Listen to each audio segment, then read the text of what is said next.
Mirë se vini miq në Real People, takohemi edhe sot në këtë episod të radhës në kanalin tim të YouTube-it Florigjini. Përpara se të shkoj tek intervista, dua që t'ju ftoj që të bëni like edhe subscribe. Tani është momenti që t'ju ftoj gjithashtu që të më sugjeroni personazhe në rrjetet e mia sociale, sepse ju jeni ata drejtuesit e mi ndonjëherë ose gazetarët kudo në çdo cep të Shqipërisë, ku më thoni mund të ndjekësh këtë personazh, mund të ndjekësh atë të radhës. Në fakt, personazhin që kam ftuar sot, që quhet Meri dhe që për fatin e këndshëm ka të njëjtin mbiemër me mua, është mësuesja më e famshme e fizikës në rrjetet sociale. Unë jam shumë i bindur që dikujt prej jush që jeni duke më ndjekur në këto momente i ka dalë diku në Instagram apo Facebook një eksperiment i Merit. Kështu më bëri dhe mua përshtypje dhe kërkoha që ta takoja sot. I kam ardhur mu pranë shtëpisë, Meri ka vendosur buskuqin, ka veshur fustanin. Ja Meri. Po patjetër, Je zbukuruar sot, ke krehur flokët vetëm për të takuar bashkë. Krehjen e kam të përditshme, nuk e kam sot. Vërtet? Po, çdo ditë. Çdo ditë e trajton veten kështu mirë? Çdo ditë. E mora në telefon edhe më tha mua, më ke kapur, tha, për të vendosur buskuqin. Po, prit një sekondë, se do ta japun location edhe ja u kry, erdhe te lagja ime. Po, erdhe tek lagja jote. Po. Mirë, më ke kërkuar që intervistën mos ta bëjmë këtu. Po, okej. Ku do të shkojmë? Unë dua që ta bëjmë në qendër të Beratit, përballë Mangalemit. Pse? Pse? Sepse nuk ka skenografi më të bukur se Mangalemi. Kërkoj ku të duash. Vërtet, në gjithë botën. Nuk ka energji më të lartë se sa ka të dy lagjet, se ne do jemi te Gorica, lagja Goricë. Shpeshherë hop do ta kthejmë kokën tek këtej, dhe jemi në qendër dhe jemi në mes të një energjie të jashtëzakonshme. Do flasim ne për energjinë? Po patjetër, energjitë e mia janë të pashtershme. Oh. Sa herë të dua futem në fushë si kanë kuantike. energjinë Gerti me Elisin? Gerti me Elisin janë shumë pozitive. Ë? I shoh pak sa të impenjuar, po janë super. Do t'ja zbulojmë energji energjinë kanë, kur të ulemi. Shiko, Flori, nuk ka një njeri pa energji. Pa energji. Jo vetëm njeriu. Ore, çdo pemë, shkon atë pemën, ja është në super shpërthim tani, energjia ka vajtur maksimum. E asaj, ë? E ndjejmë kur e prekim? Po patjetër, që unë marr kufjet e i kam me vete, ose ato të stetoskopit që vizitohemi, që matim tensionin, i vendos te pema dhe ndjej shëshurimin e pemës. Kjo që po them është e jashtëzakonshme. Po të ishim në një vend, atje ku unë shkoj, në mbi lagje, e shikon atë antenën atje lart, atje është vendi im i shpesht, ose kur të vemi tek lagja ku do intervistohemi, të shohim lagjen, atje shkoj te guva të paktën 2 herë në javë, bëj një super ngjitja që edhe alpinistët e kanë zgjidhur.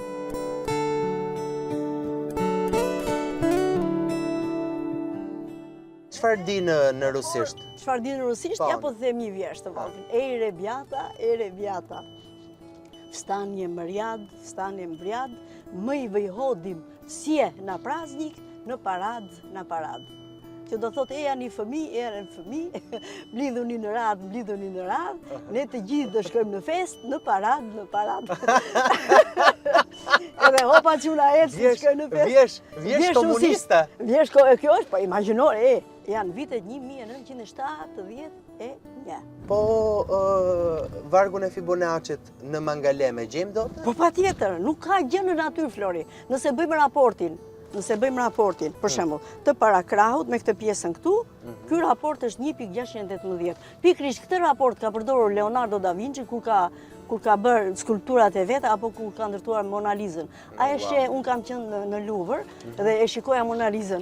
Majtas djata kam qenë në 2008-ën, apo 2009-ën, po dhe herë tjetër, sepse unë kur shkoj në Paris kam vajtur 2-3 herë në Paris, shpresoj të vetë edhe këtë vit. Edhe vetëm në Louvre, vetëm për të parë Mona Lisën dhe këndvështrime se si ajo është e botën. Dhe mënyrën se si unë shkëmbej energji me atë. Pse shkëmben energji dhe me Po Mona Lisën? të gjithë njerëzit shkëmbejnë, por nuk e din. Nuk ka mundësi mos të ketë dhënë. Po energji dhe me një pikturë? Po që piktura nuk është pikturë. Ashtu e shef ti.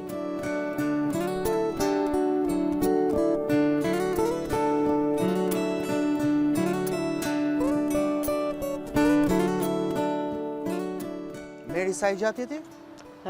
Unë jam 1,48, po kote e fundit jam rritur edhe po rritem edhe një 2 cm. Po si ka mundësi? Jo shaka kjo, por gjatë kohës që ti ushtron trupin dhe e mban qëndrimin drejt, edhe tërheq, dhe kërkon që ta e rrit në mënyrë, si po themin, relative, jo absolute, edhe hop trupi zgjatet, sepse gjatë ditës trupi i bie rëndesa për shkak të forcës së rëndesës, për shkak të asaj që unë do t'ja shpjegoj në fund të forcës së energjisë unifikuar, trupi shtypen dhe vertebrat shtypen gjatë ditës për shkak të presioneve e gjithë shka tjetër. Po ti ka që ke qenë gjithë jetën? Që, unë kam qenë 2 metra, po tani jam shkurtuar. 2 metra ke qenë? Shiko, po ti përpara se të vije këtu ku je sot, se kjo është e rëndësishme, unë të pyeta për lidhjen që keti me Beratin dhe më the që je shumë e lidhur me Beratin. Ja, pra, gjithë ka energji më mban mua këtu. Ti ke lindur në Berat? Shiko, unë kam lindur në fshat, në Qorrogjaf të Beratit. Në Qorrogjaf të Beratit, është një super vend atje. Jo se e them unë se është vendlindja ime, po të gjithë duhet ta duan vendin ku lindjen. Sa larg është? Pastaj shiko, e di kush është vendlindja ime? E di kush është vendlindja ime? Vendlindja ime është toka. Çfarë rëndësie ka vendi se jam këtu, se jam aty? Ai është thjesht një numër, një lokacion. Njeriu nëpërmjet energjisë së vet shkon edhe lind dhe jeton ku të doj. Nëse unë do dua të kujtoj Parisin tani, pse nuk e sjellun dot atë? Mbyll sit një moment edhe hop, sjell sheshin Concorde. Sjell atë foton që kam bërë tek pika zero e te Parisi zero, ku një vajzë e vogël më hodhi një unaz, tha, o, zonjë, të ra unaza në tokë. Edhe kjo është e jotja, mere, s'është Flori. Jo, i thash shumë faleminderit, sepse ajo kërkonte një lëmosh të vogël dhe unë i dhash një 2 euroshe. Prandaj njeriu shkon me energjitë e veta, me mendjen e vet, me shpirtin e vet, me pozitivitet dhe me mënyrën si jeton. Ti zhvendosesh në Paris, duke me imagjinat. Po ti, a nuk shkon dot tani tek në një pikë të Tiranës, ja te liçeni i Tiranës. Mbylli sytë dhe hajde vemi bashkë. Para 3 ditësh isha atje. O ç'a mrekullie. Hapi sytë tani, ja kaq. Flori vajte? Kaq shpejt? Vajte ti? Më çove ti? Jo, unë të çova, po ti vajte, lëre se çfarë bëra unë. Jo, nuk vajta. Nuk vajte dot as me mendje, nuk. Ja ta provojmë edhe një herë. Po hajde pra. Shko te një vend që ti ke një ndjesi tënde, ku ke bërë puthjen e parë me të dashurën. Ç'a të them? Se ajo, në qoftë se ty nuk të vjen dhe kjo ndjesi, shko pastaj. Tani ti më the se lindja është e rëndësishme për të kuptuar dhe ne. Ti je banore e tokës. Po të gjithë jemi, po si se pranojmë, si ka mundësia që ty të duket një pyetje e çuditshme kjo, se e di që do e kesh si ka mundësi kjo thot jam banore e tokës. Më the që ti ke lindur në fshat? Po, kam jetuar. Si ka qenë jeta aty në fshat? Kam qenë deri në 10 vjeç aty, pastaj kam ikur në Kavaj. Si ka qenë? Në jeta aty? Po, jam nga ky fshati. Ka ndryshuar nga këtu në Kavaj në vitin 1970-71 në Kavaj në Kavaj. Kam bërë 8 vjeçaren atje, kam bërë gjimnazin dhe pastaj kam ikur në shkollë. Si ka qenë jeta në fshat? Jeta në fshat, nëse flas me atë kohë atere, për mua unë kam pasur 2 prindër të mrekullueshëm. Me 0 klasë shkollë. Asnjëri as tjetri. Asnjëri nuk ishte. Asnjëri, sepse ata kanë lindur në vitin 1910 njëri dhe 1920 tjetri, prindi tjetër. Edhe s'kishin shkollë sepse ashtu ishte koha atëherë. Megjithatë mamaja ime kishte shumë problem, thoshte sepse gjyshi im, domethënë jati mas time, ka qenë në Turqi edhe u kthye në Shqipëri, investoi gjithë pronat e veta. Edhe ishte në gjendje për ta vazhduar shkollën, por nuk i çonin për ato arsye. Edhe sot ke vajza plot që si çojnë shkollë, që është këto 100 vjet më mbrapa. Edhe kishte shumë dëshirë të madhe që unë të vazhdoja shkollën. Edhe ç'do të them pastaj. Atje nga që kisha këto 2 prindër, unë vërtet e kam trashëguar energjinë nga nëna ime dhe nga babai. Edhe nëse ti shikon atë qendrën e Beratit, ato pallatet e qendrës, po. Imat ka qenë ndërtues. Ka bërë qendrën e Beratit, pallatet, ka bërë dhe ura të ndryshme, urën nëse kaluat këtej tek ura e Kurçit. Ka qenë ndërtues, pa shkollë, po ka pasur një intuit fenomenale. Ai ndërtonte urat edhe harqet, siç i shikon për shembull harqet e urave, i ndërtonte duke përdorur në mënyrë instiktive dhe unë kam zbuluar shumë vonë, sipas teoremës së Pitagorës. 3, 4, 5, të vinte një gur kaq centimetër, po themi 30 centimetër, 40 centimetër, 50 centimetër, ai hop krijon një hark. Është teorema e Pitagorës. A4 plus B4 baras me C4. Dhe ai për çudi e përdorte në mënyrë intuitive. Motra dhe vëllezër ke pas? Shkon, nëna ime ishte vajzë vetme, pa motër, pa vëlla. Po. Të thash gjyshi im lindi vetëm atë dhe nuk bëri tjetër. Po kështu edhe baba im ishte djali vetëm. Babai quhej Ali, mamaja Fatime, edhe i bashkoj Zoti si tamam si dy emra në Kur'an, edhe unë se nuk besoj shumë në për fe, i bashkoj për të lindur 11 fëmijë. Dhe ne jemi 11 fëmijë. Jemi të bekuar që kemi familje shumë të madhe. Unë nuk kam as teze, as daj, as xhaxha. 11 fëmijë nëna jote. Dhe ne jemi 11 fëmijë. I ka vdekur ndonjë fëmijë? Po tani së fundmi ka ndruar jetë kur ishin në moshë madhore. Jo, flas në kohën. Atëherë i kanë vdekur dhe 2 fëmijë të tjerë. Dhe 2, pra ajo ka bërë 13 fëmijë. Dhe ka qenë një grua jashtëzakonshme, një grua e heshtur, me energji të jashtëzakonshme të brendshme. Unë ja ndjeja, por nuk e kuptoja se isha fëmijë. Ti ke qenë e vogla? Shiko, unë nuk jam e vogla, jam e teta në renditje. Kam edhe 3 mbas vetes, por shpesh herë këtë numrin 8 e quaj si numri infinit. Dhe ky infiniti më del shpesh herë në tru dhe e bëj, e rivizoj me mendje. Jam fëmija i 8, fëmija e vërtet i bekuar. Si ka mundësi, si është të rritesh në një familje me 11 fëmijë? Është një sakrificë e madhe për prindrit. Të kanë munguar gjëra? Nuk më ka munguar, sepse unë nëse fëmija ka dashuri, ato gjërat e tjera pasaj sfumohen. Sepse ne vërtet jemi rritur me i palë rroba, e kupton? Mamaja ime ka qenë shumë e jashtëzakonshme në mbimbajtjen e fëmijëve. E di çfarë bënte Flori, atëherë s'kishte kështu ilaçe siç janë tani këto, si quhen. Detergjentët. Ajo çfarë bënte? Merrte hi, e hidhte në ujë të ngrohtë, e filtronte dhe na lante flokët, dhe ne kur vinim në shkollë na shkëlqente fytyra. Ajo ka qenë një grua jashtëzakonshme me recetat e saj, magnitesh. Po në një herë tjetër, ne do vemi të bëjmë një intervistë në fshatin tim, nëse ti do mundesh. Pas një 2 vitesh, po mbaj shënim, dhe atje do befasosh dhe do shikosh një super vilë me 14 doma, prej guri që po rindërtohet nga niprit e mi, të cilët kanë qenë në Gjermani dhe janë kthyer. Edhe janë kthyer këtu. Po investojnë. Po investojnë këtu. Atje është energjia e nënës time dhe babait tim, por e shndruar në një super energji. Cila është pika më me energji në Berat? Pika më me energji në Berat është në qark. Maja e Kalas, sipër, lidhe direkt, siç e dini dhe nga Naza, që mos i them unë. Janë, nuk e ke lexuar te Naza se çfarë është mali Tomorit? Jo. Ka mundësi. Po s'ka mundësi, mos e ke zbuluar. Çfarë është? Çfarë? Po lë hapi Google dhe unë nuk do flas. Jo, ma thuaj ti. Jo, unë nuk ta them sepse lexoja atje. Po ma thuaj pra. Është një nga pikat më energjike në botë, në globë. Siç janë dhe disa pika të tjera, edhe ajo bën lidhje me Kalan këtu, me Shpiragun, edhe është një pikë, ore çdo pjesë e tokës ka energjinë e vet. Po ajo është e spikatur. Mali Tomorit cila pjesë? Maja sipër atje. Atje ku është Baba Aliu që vjen më shumë se 600.000 vizitorë në vit, 700.000 fare kanë vajtur tani. Ajo është pika më energjike? Më energjike. Ka dhe guva të tjera, po ajo është pika më energjike. Unë kam vajtur atje dhe kam dajtur atje me krah hapur, por jam befasuar duke Italia. Pastaj Tomori, nëse ikën dhe këtej nga rruga Elbasani, duket në çdo pikë është, tamam pikë energjie është. E vërtetuar nga NASA. Çfarë energjie morë atje? Këtë që kam sot këtu, jam njësuar dhe kam marrë me vete atë energji. E ke marrë me vete energjinë e malit Tomorit? E kam marrë me vete energjinë, siç po marr tani energji, siç po shkëmbej me ty dhe me këta 2 djem. Po. E kamerave edhe me këtë barin që është. Kjo është. Ky është zbulimi më i madh që kam bërë tek vetja ime. Çfarë viti lindet ti? Unë kam lindur në dhjetor në 12.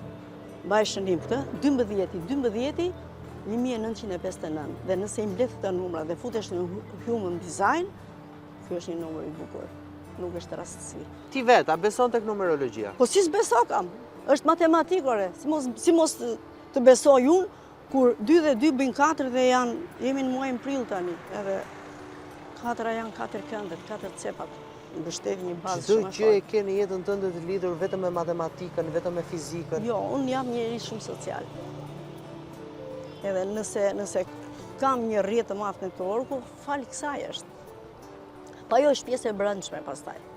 Siç ti mund të jesh i lidhur me artin, me letërsinë, me gazetarinë, ku di unë se kush janë punët e tua, edhe unë e kam këtë. Po. Tani, nuk ka mundësi, është gati e pamundur që të jesh aq shumë fëmijë dhe mos të mungojë diçka. A ka patur ndonjë natë që ti s'ke fjetur pa ngrënë? Jo. Shiko, baba im kishte një thënie. Vinte në Myzeqe me kuaj, edhe e pyeste pronarin e gruri që kishte atje. I thoshte, o zotëri, këtë grur këtu e ka ngrën i Zoti apo do ta haj? Po, kjo është një nga shprehjet më fantastike. Do me thënë, kjo është bler apo jo? Dhe i çfarë bënte? Vinte që në vjesht, ose si tani në prill, edhe e prenotonte arën e grurit në myzeqe, vinte me 3 kuaj, e merrte grurin, sa kujtal i duhej për familjen, në momentin që korre dhe shihej, ai kishte të parapaguar. Dhe ata kanë qenë prindër, po pse themu që janë prindër të mrekullueshëm, janë energji të mirë, sepse ata kanë ditur të organizojnë jetën e tyre dhe pse prunë jetë kaq fëmijë dhe e dinin që shumë fishimi i këtyre fëmijëve do t'i bëheshin krahas, sepse ata ishin të etur, ai thoshte, sigur kisha një vllaj. Sa vjeç u bën nëna jote, mama? 20 vjeç. 20 vjeç. 20 vjeç. Ka lindur me motër në kohën e luftës, në 39-ën, sipër, vinin italianët edhe bombardonin, edhe ishin futur në pyll. Në cilën mosh ti shkove në Kavaj më pas? Në Kavaj shkova kur isha 11 vjeç në vitin 1971. Po pse shkove në Kavaj?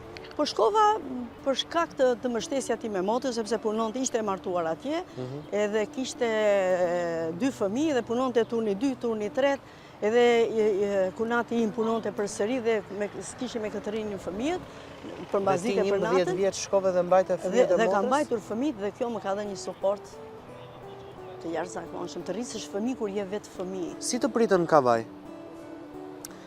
Aty ka qenë shumë e fortë pastaj, sepse dialekti i Beratas nuk përputhet fare me dialektin e tyre, edhe kur hyra në klasë më shikonin kështu shtërëm.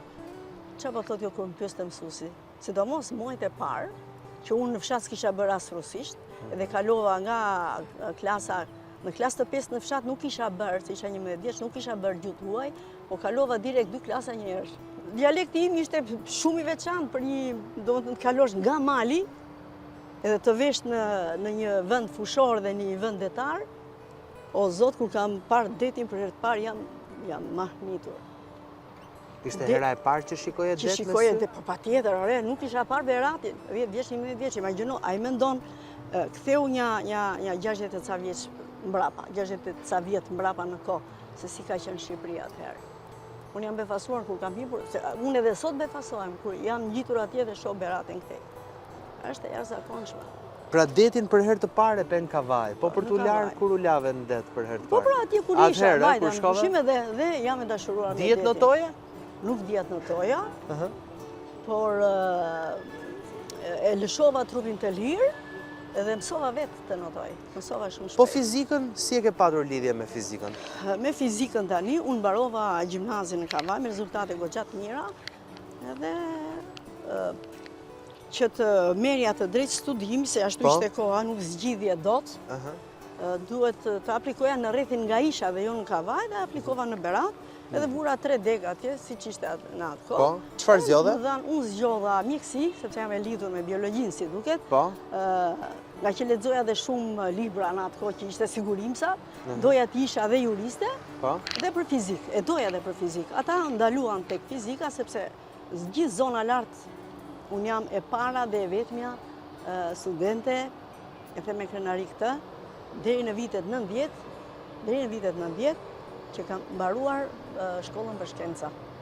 Ose çdo lloj shkolle, nuk vinin femrat atëherë në shkollë. Pra nga fshati jo ti e vetmja studiuese e shkencës. Që atëherë, domethënë, se ore edhe për agronomi dhe kështu, s'para vinin shumë vajza, nuk kishin mundësi, nuk ta jepte të drejtën regjimit të shkollës. Po babai të ndalojnë ndonjëherë? Jo, asnjëherë. Ai më ka inkurajuar sa pa fund. Po me partinë u more? Shiko, merr dhe një 3 herë, ore, hajde bëu antare parti. O, të lutem tash me zim mbarova shkollën, të riun bëja 6 muaj. Apo një vit do të bëj stazh kështu të punoja në bujqësi. Nuk është të kaftuar kështu si spiune si? Ja, mos o zot. Mos o zot. O, bo. Po tek shkenca kishte spiune? Ku? Te shkencat e natyrës. Ku di unë se besoj. Po mbase kishte gjithandej spiun kishte rreth e qark. Ty nuk është se të rastisin ndonjëherë ndonjë? I kam zbuluar më vonë. Si zbulove? U hapën dosjet. U hapën dosjet dhe dikush që kishte mik, na spionoj. Dhe dikush që im shoqësh nga Gjirokastra, me origjinë është Balil Gjini, që është njeri i jashtëzakonshëm. Është njeri i jashtëzakonshëm. Po? Edhe ky spioni nga Gjirokastra na erdhi në shtëpi, në vitet 89 ishim badonin nga lagja tjetër. Edhe ne, dhe ai e dinte që ne ishim për demokracinë. Edhe na erdhi në shtëpi mbas dite dhe ne pa dashje u kisha hapur Radio Vatikani dhe dëgjoja lajmet. Imagjino vitet 89 jo 90. Po. Edhe Kastile erdhi aty, thash si të vjen zori tash që vjen edhe sepse mbaj si mik. Edhe kur ishim në Rehov të dy me Balilin kishim një shtëpi atëherë në fshat kishte një pallat i mbushur me persekutuar, meqense dolëm te kjo temë. Edhe ne kishim një dhomë atje në mes të tyre, edhe atje na erdhi dhe ne hajde pritëm me gjithë shpirt. Ti nuk e kishe fikur radion? Unë nuk e kisha fikur radion, po ai ja kapi frekuencat dhe unë pastaj tak me mençuri e fika me një herë, po ai na ndiqte. Bile në 90-ën më ka ardhur nga afër edhe më ka drejtuar pistoletën, shiko tha se Balilin tha po gjurmoj dhe është në rrezik. Le të bëhet çfarë e thani tash, po zor nuk të vjen, që je nga Gjirokastra e jemi mbajtur si miq. Edhe ai njeri vdiq mas 3-4 vjetësh demokraci plasi. Më vjen keq që ka vdekur, patjetër se është një shpirt, ashtu si është me të mirat me të këqijat e veta, po ja kjo është, ka pasur spion mirë, ke mirë që kujtove, po më zgjove këto kujtime që nuk më pëlqejnë. Nuk dua që më bjen frekuencat e mia, ajo kohë ka kaluar. Si ka qenë frekuenca në kohën e komunizmit? Ka qenë drithëri me ulje me ngritje, me çmenduri me pikjat, binte poshtë, ngrihej lart, ndalonte në ajër. Ndalonte buzëqeshja në ajër, kupton se çfarë është? Kur dilte një ish kolegu im nga dritarja dhe shifte të vetmin autobus që do vinte nga lart, e të shikonte se edhe ai tip spioni ishte. Hynte, dilte, regjistronte me vëmendje njerëzit që hiqin, që sishin, që hipën, ç'a veshën, ç'a bën. Pastaj mos na harrojmë atë është bërë një tmerr, gjyq popullor në mes të fshatit, ku njeri shkreti kishte thënë amanere se s'ka sheqer në dyqan, ç'a bëhet, një ta kapur një spiun nga ta. Një fshat rreth Rehovës, erdhi e spionoi aty dhe aty bën një gjyq popullor, jashtëzakonshëm, është një tmerr vërtet. Dhe futën në burg. Vetëm se tha nuk ka sheqer? Nuk ka sheqer, pra të zot. Po pse mos u çudisni se në atë kohë kemi jetuar gjëra që prandaj e jetoj çdo sekond lirin. Po Enveri, çfarë energjie kishte? Enveri ishte një njeri i pa shkollë, ishte një hipnotizues. Ka patur energji? Si ta them, përderisa mblidhte popullin rreth e qark vetes, pse mos e themi që kishte energji hipnotike, e cila më shumë i ka bërë dëm këtij populli, që i ka vajtur mbrapa, se sa i ka bërë mirë. Pra ti ke qenë e përndjekur, Meri? Jo, nuk kam qenë e përndjekur, nuk mund ta them atë. Kam pasur në biografi të keqen, po kërkesa për të hyrë në parti 100 herë më është bërë. Më ka ardhur në shtëpi, më ka ndajtur një nga këto të komitetit partisë erdhi në shtëpi, edhe ka ndajtur deri në 2 natës për të më mbushur mendjen. Po iki tash po desh të merrni vllajin tim thash. Nëse nuk do të ishe njeri, çfarë do të kishe qenë, Meri? Nëse nuk do isha njeri, po ja që jam njeri, edhe është zgjedhja e vetme. Dakord, po. Po, ose do isha një pemë. Një pemë. Që shëtiste, që të kishte krah të fluturonte të eksploronte botën. Një pemë me krah? Pemë me krah, po dhe me rrota shpeshhertese edhe në tokë, se toka është e jona, mos të rish në ajër vetëm. Po, fjala e vetme është, jam e lumtur që jam njeri. Je lumtur që je njeri? Jam shumë e lumtur që jam njeri, që e përshëndes pemën dhe gjithçka, ujin, gjithçka. Gjithçka ka. E besojnë shumë njerëzit teoritë tua të energjisë si mësuese fizike? Çfarë thonë ata, janë skeptik? Ata nuk janë skeptik, sepse në mes të orës së mësimit ata kanë marrë ndjesitë e mia dhe janë updateuar me këtë gjë. Meri, kur u njohe me bashkëshortin tënd? Me Balilin jam njohur në shkollë, punonim të dy. Ai ishte i pasionuar pas letërsisë, kishte më shumë se 10 vite që jepte të drejtën e studimit për letërsi, por nga që ishte me 10 në matematik, fatkeqësisht janë nxjerrën gjithmonë për matematik. Nuk janë nxjerrën për letërsi dhe ka filluar studimet shumë vonë për fakultetin për 5 vitesh në Tiranë, ai e ka bërë për rreth 2 deri në 3 vjet, me nota të jashtëzakonshme. Dhe Balil Gjini është nga portretit më të mirë në Shqipëri. Si ishte momenti i parë kur e pe Balilin? Që unë e kisha parë dhe më përpara, sepse kur unë isha 11 vjeç dhe vajta në klasë të 5, pak mua e kisha mësues Balilin. Ai ishte 17 vjeç e gjysëm. Oh, wow. Pastaj Çfarë mësuesi? Si 17 vjeç mësues? Po 17-18, po ka qenë sepse atëherë bëj vetëm pedagogjika, bëj shkolla e mesme dhe direkt nga Gjirokastra u emëruan në Rehov. Që i binin gjithë mësues e Gjirokastrës ishin në rrethinat e Peratit, apo në gjithë Shqipërinë. Edhe atje e njoha, isha fëmijë domethënë isha nxënësja e tij, pastaj mbas një viti unë nuk qëndrova më në fshat apo në atë. Si e mbahet ti mend? Dhe ika, dhe ika në Kavaj. Po. Balili është një tip sportiv, i mblidhte nxënësit, jo vetëm që bënte, ka bërë art në arsim. Ka bërë art, është një mësues i jashtëzakonshëm, një metodist. Ti do ta njohësh tani e tutje sepse jam e bindur. Edhe ka qenë një artist në mësim. Atë që bënte në letërsi dhe mençurinë e matematikës e fuse në mësim dhe shpesh nga Berati vinin shpesh për të marrë përvoja, edhe në vitin 1900 kur ishte 100 vjetori i shkollës shqipe, e ftuan në Korçë dhe i dhanë medalje në atë kohë. Edhe pse e kanë përndjekur, e kanë gjykuar, e kanë sepse është nga Lazarati, është nga Gjirokastra. Pse, çfarë do të thotë kjo? Po çfarë do të thotë kjo, ju e dini shumë mirë. Atëherë po t'ishe nga një fshat i përsekutuar, ti e kishe damkën në kurisë tërë jetën, dhe ai gjatë gjithë kohës me një trimëri intelektuale ka përballuar gjithçka. Botoi librin e parë, për urimi, po aty shumë poezi janë edhe për mua, edhe nga që kishte vërtet talent, e morën vetë këta të partisat. Ka ndonjë poezi që e mban mend, që ta ka kushtuar ty? Që unë mbaj mend atë që më bëri klik dhe më krijoi flutrat në bark, të desha dhe të dua ty, edhe sikur të shuhe jeta, do ngrihet gërmadhash malli im e valte ti të nxehta. Të emocionon? Shumë. Pse?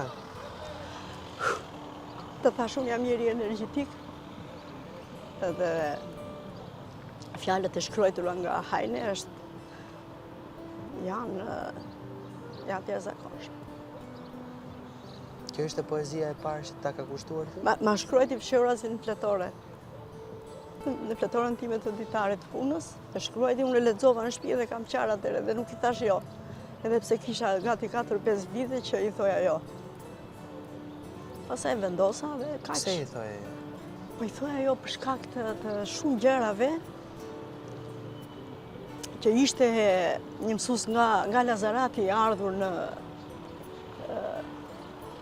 në Berat, dhe shumë i paragjykuar. Shumë i paragjykuar. Thonë, ky mësues i tërë ditën topi los. Balili ka lozur në kalçeto deri një moshë 65 vjeç. Ne jemi një energji e bashkuar, e unifikuar, me thënë të drejtën. Jemi dy njerëz që ne kemi krijuar hapësirë njëri tjetrit. Ai ka lirinë e vet, unë kam lirinë time, dhe energjia jonë kudo që të jemi ne bashkohet. Ja, unë tani nëse dua të lidhem me Balili duhet të jetë në qendër tani. O Zot, ç'a mrekullie. Ti nuk isha e njohur as një djalë? Kisha njohur, po i kisha refuzuar. Siç ishte koha atëherë nuk lidheshe dot. Pse e kishe refuzuar? Sepse isha fokusuar te shkolla, kështu ishte Brezion. Brezion ishte fokusuar, ke këtë punë, bëj këtë punë, se ndryshe je keq. Ore janë gjithë ato paradigma që kemi kaluar. Edhe unë çuditem si kam kaluar. Dhe ti ishe fokusuar vetëm tek shkolla? Te shkolla, djemë të tjerë kishin kërkuar dorën tek familja dhe ti thoje jo. Ore, ikni varavingo, sa erdhi një moment që erdhi njëri i tha mamas time, mama, ju drejtua, ishte drejtor shkolle diku andemi. Ore, nuk mbaronin, a mbaruan zojtë të shtëpisë sepse ajo shketa i priste edhe për drek. Sa pastaj thash, shiko. Edhe njerëzit e familjes, motra vëllezër ndërhynin, sa i thash, e di ç'ke? E di kë dua unë, po si ka mundësi që e thash? Ore, vajti ku s'marrë se njeriu kur vete në bazë, në fund fare, i thash, unë dua Balil Gjinin. Po si se ata njënin ishte mësues në fshatin tonë. Domethënë, YX përpara 25 vitesh. Po si ka mundësi ai tërë ditën topi los? Bën kështu, bën ashtu. Nuk e njihnin domethënë nga afër, po kur e njohën nga afër, nuk ka shans ta Balili me në kryet tavolinës. Ti e ke menduar ndonjëherë të ndahesh nga Balili? Pse mos të them dhe jo ndonjëherë? Kur mund të pas e kam the hop në moment, hop ja bën kliku i parë. poezia e Hajnes. Qa po thua? Ashtu sikur se edhe ai mund të ketë menduar, se di se kam pjotë ndonjëherë. Po që Pse njeriu mendon, po ndonjëherë njeriu dhe mërzitet. Më thuaj, çfarë e mërzit njeriu nga një marrëdhënie? Çfarë e mërzit njeriu? E mërzit kur të duket vetja sikur nuk je e dëgjuar. Sikur nuk ke ndonjëherë në një çast të vogël të kohës nuk ke përputhshmëri. Po unë i kam shumë çaste të vogla këto. Më kalojnë me njëherë. Më kalojnë në çast. Kështu që më mirë njeriu që i ka këto çaste se po të mos i ketë nuk zhvillohet njeriu.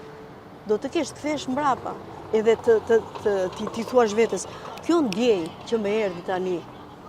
Kush është arsyeja? Ku jam lënduar unë në fëmijëri që kam qenë e papranuar, sepse nuk është faji i Balilit asnjëherë, i tjetrit, por është faji yt. Nuk je romantike? Jo, jam romantike, Se Balili duket sikur ka qenë? Balili s'është romantik, Balili është shumë i thellë. Romantikët për mua janë thjesht limonat. Janë sipërfaqësore, janë limonat, çfarë.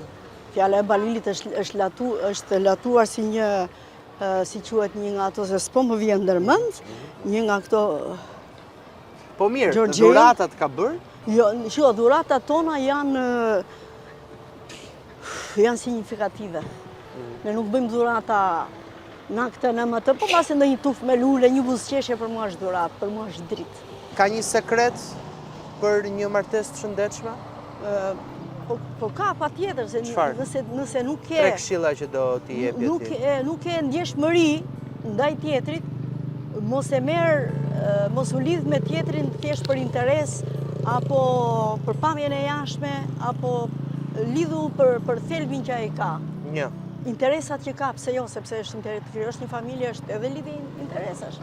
Pra familja duhet të ketë një bazament shumë të fortë. Jo, flas si 3 këshilla që mund ta bëjë një martesë suksesshme. Një nga këshillat është tolero gjithmonë, fal. Tolero, fal? Fal. Fal edhe kur gabon në rënd njeriu. Nëse ti fal, nuk po fal atë. Po fal veten tënde. Edhe je super, je ti super fuqia, nuk është ai që ti ke falur. Ai është shumë më poshtë se ty. Do ta falje tradhtin? Patjetër. Pse jo? Pse jo, çfarë është tradhtia? Ma shpjego ti tani fjalën tradhti. Pse ti ke një ndjesi për dikë, ose si shikojmë çiftet, pse mpe mua ti dal nxjerr pistoletën tjetrit të vret? Për ta shohim, do ta shijoj një vajzë atje, pa çfarë pastaj. Si mori gjë me vete, ajo me vete i ka plashkat e veta. Po çfarë është kjo? Çfarë është fjala tradhti për ty? Sepse ne tradhtin e lidhim shpeshherë edhe me dhunën. Me refuzim. Edhe me refuzim. Edhe me refuzim, apo me... Edhe me refuzim, se... Jo vetëm me dhunën. Edhe me dhunën. Më thënë, ti përgjigjesh me të njëjtën mënyrë. Ne krahasojmë shumë. Krahasojmë, këto janë... E ke kapur ndonjëherë Balilin duke tradhtuar? Jo, nuk e them. Nuk e them. Po, duket sikur në librat e tij mund të ketë momente tradhtie, po s'është, se ai shkrimtar është i lirë të zgjedhë. Po mirë, shkrimtari... Ato janë si quhet, janë trille. Ke padur një ëndër ti Meri që se realizove dot? Ëndër që se realizova. Si që them? Përgjithsisht unë kam jetuar ashtu si kam dashur. Ke realizuar që të gjitha? Paka shumë, mendoj se... Tani, më thuaj pak, kur e hape faqen tënde ti të rrjeteve sociale? Facebookun, Instagramin, që fillove të publikoje? E kam hapur në 2008, isha në Zvicër. Po? Kush ka qenë video më virale e jotja? Video më virale, ka qenë aty te ura poshtë, binte shi dhe lumi kishte ardhur deri këtu. Po? Edhe ato drita që binin, si ishte në darkë. Video ishte 21 sekondshme, unë çfarë bëra? Futa një huk. Edhe huku ishte ky. Njerëz, e shikoni lumin që po vjen? Kalon 500 milion, e futa kot. Kur nuk e di unë ligjin e Bernulit. 500 milion metër kub në sekond. Ato, qa është kjo që shkruan këto? E hodha grepin. Mirë po. Pra i gënjeve ka stile që të merje ndjekës dhe audiencë. Hodha, bëra një provë, njeriu është tamam. Balili ka përkthyer si Orani, sprova admirimesh. Dhe sa shkoi ajo video? Dhe ajo video, pastaj e shkruajta atje me shkrim, e shkruajta tamam se sa e ka ky prurjen, se kam shumë se 500 metra kub është maksimumi në sekond. Edhe e bra si problem. Pa të bëjmë i problem, tash, po duar shikoj kur ta kesh mundësi. Edhe shkruaj dhe shifrat e sakta. Dhe sa të shkruaj video? Ajo video për 24 orë vajti gati 1 milion views, shikime. Kurse një video tjetër, aty jam skandalizuar dhe më ka pëlqyer që një pjesë më kanë sharë. Hipa sipër tek ku janë ata turistat e shikon? Po. Dhe mora një gur të voçkël kaq, edhe i bëra efekt. Dhe unë jam e paparë në IT. Nuk e kam burri, është e vërtet. E mora këtë gurin e afër kamerës, pa me shpejtësi, dhe shpejtësia është relative, në syrin e publikut, a ju duk si ushtë një gur, ka që madh. E unë bera, e mora kështu dhe i dash dhe efekt zanor. Thash, ky guri është 2,5 kg dhe unë po e hedh që këtu. Me gjeni, se sa është energjia potenciale që zotron ky gur, me mas kaq kilogram, 2,5 kg, nga lartësi 186 metra që është kalaja, kur të muturë njerëzit. O zota, më jetë çmendur, qa po ben, prishe e kalan, prishe e këtë, a ishte thjesht një gur i vogël, që unë pash shumë mirë këtë, se unë jam udhëtari për hershëm i kësaj rrugë. Vetëm unë dhe turistët lëvizim këtu dhe pak në një qytetari rrallë, beratës që ngjitet lart. Edhe e pash e vëzhgova mirë dhe pash e ra guri mu këtu te shkurret aty. Po të them, alarmi deri në polici qa po bëhet. Deri në polici? Të mori policia? Njerëzit janë të çmendur më fort. Ore i thash ti shikon që është një eksperiment dhe është mere me si quhet motion quhet?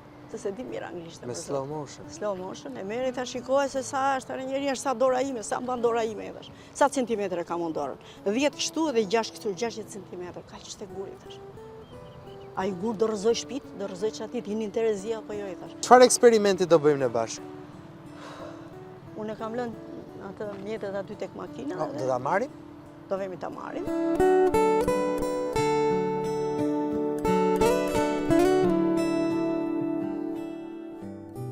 Ky eksperiment është kryer nga një ish nxënës im dhe nuk është eksperiment, por është histori. Pse është histori? Sepse ky është bërë në vitin 2020. Po. Fiks 2020, në 6 vjet më brapa dhe kjo bateria çudis si ka mbaruar. Edhe unë tani provoja. Do na dështoj eksperimentin. Jo. Është një makinë lodër, e futur brenda një bidoni, e ka prerë këtu dhe i ka vënë tek këto 2 rroxat, i ka vënë 2 masha të vogla, si tip helikash. Po. Edhe e vendosim këtu në ujë. Dhe kjo në kot mund të lëvizë edhe në tokë, po si ta lëvizim në ujë. E vendosim këtu, marrim këtë marshin, i japim para. Wow. Po qa zbavitje ka fëmija? Po shko pak mbrapa? Ja dhe qik mbrapa. Imagjino ka 6 vjet kjo bateria, po e lë kështu të lirë vetë. Të eci. Jo, s'ka gjë, lërë. Provoj me tjetrën? Me tjetrën? Me tjetrën, ja. Wow. Të na krijojnë qik rrethin kjo në këtu. Të bëjmë një pit stop, si do. Që nga 2020 që ka bërë studenti jote, nuk më kujtohet emri atij fëmijës. Po edhe djalin që na priti këtu e kishte nxënës. Edhe maman e tij, do flasim tani, ore kush je ti thashë. Jam çuni i Zenës tha. Çuni i Zenës je ti, i thash, po pse s'më ke thënë në shkollë kur ishe ti?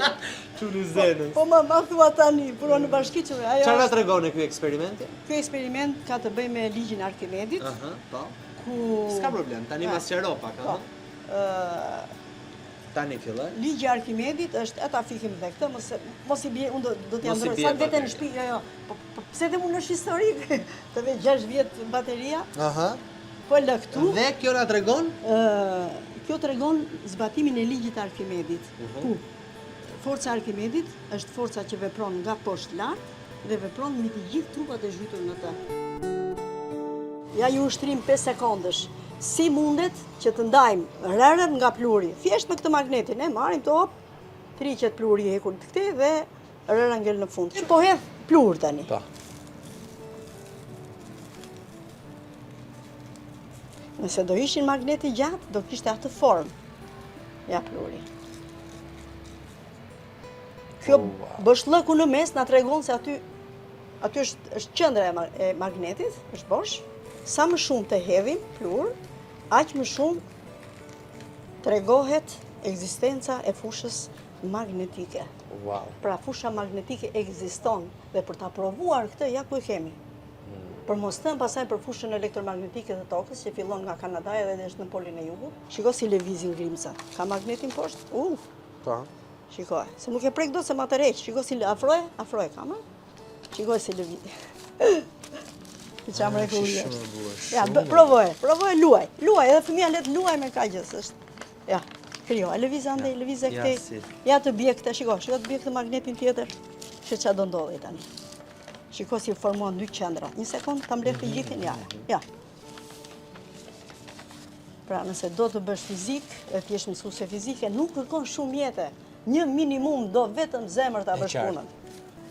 Nuk ka, po s'pate zemër mos rikot në arsimik, meri testoj të gjithë mësuesit dhe rikrijo një sistem të ri arsimor, sepse jam shumë e gëshgënjur nga arsimi.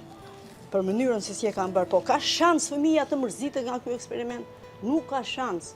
Ky eksperiment bëhet edhe në klasën e 5, edhe në klasën e 8. Nxënës të suksesshëm ke patur? Shumë nxënës. Që nga kanë vajtur në Harvard, në Oxford, nxënësit e mi, të cilët kanë marrë njohurit e mia me vete janë bazë, janë në Itali, kam një mjekë, një super, ka shpinë të kjo lagje, Vilma. Vilma është super mjekë në mes në Italisë, ka mbaruar në Rom. Pra ke patur shumë nxënës të mirë, ë? Ndërsa e fundit fare ishte ajo vajzë që po bisedonim, e quajnë Amarilda Koka, është në një familje me 5-6 fëmijë, me një rrogë, edhe ajo, kur kam bërë një projekt për satelitët artificial, e ndava klasën në grupe dhe asaj i vura titullin Vizionerët, grupi Vizionerë ishte me një 3-4 shokë të saj, edhe imagjino tani ajo punon në qendrën satelitore të Francës. Ka vajtur shkollë, ka vajtur në Strasbourg, ka bërë 2 vite shkollë. Bravo. Në Kanada i gjithë dhe tani është atje është cyber. I thyem këtu, i vendosim këtu. Dhe ky është eksperimenti që na tregon? Ky eksperiment tregon për energjinë elektrike dhe elektromagnetike që krijon trupi i njeriut. Wow. I bëm si 2 çadra. Si 2 çadra të vogla. Se këte kam edhur është shumë jashtëzakonshëm si eksperiment. Ja, po e bëj këtu në direkt. Po. Qa problemi ka? Ja. Flokët e mi janë të lara në mëngjes, janë të tara nga tharsja. Po.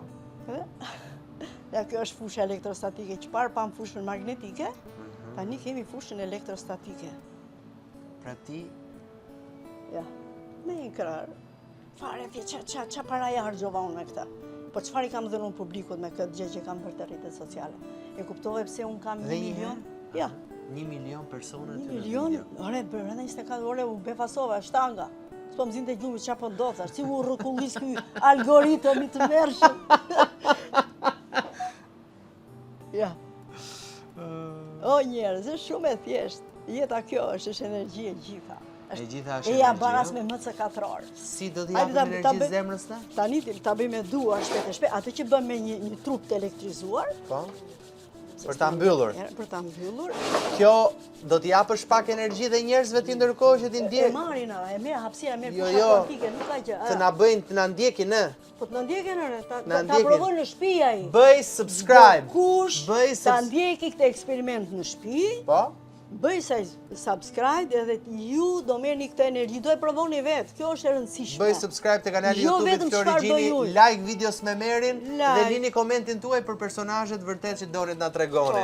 Kjo ishte Meri Gjini, ë?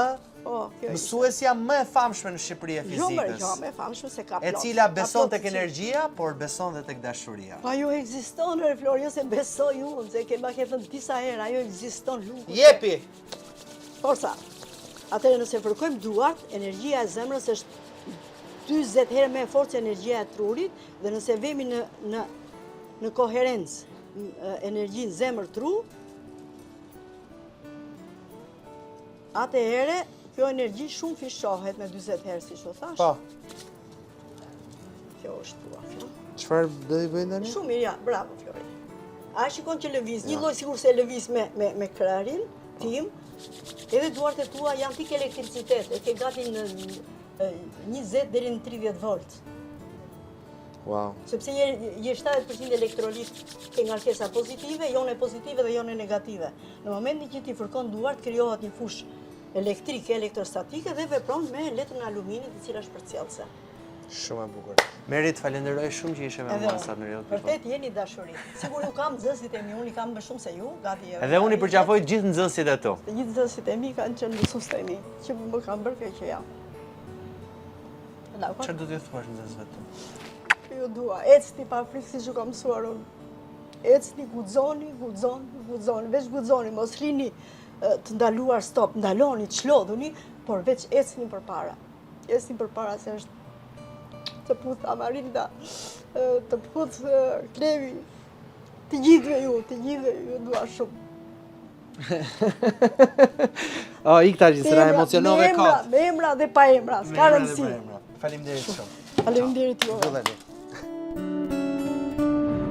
Nëse të pëlqeu intervista, ndaje këtë video me miqtë e tu dhe mos haro, bëj subscribe në kanalin e YouTube-it Flori Gjini.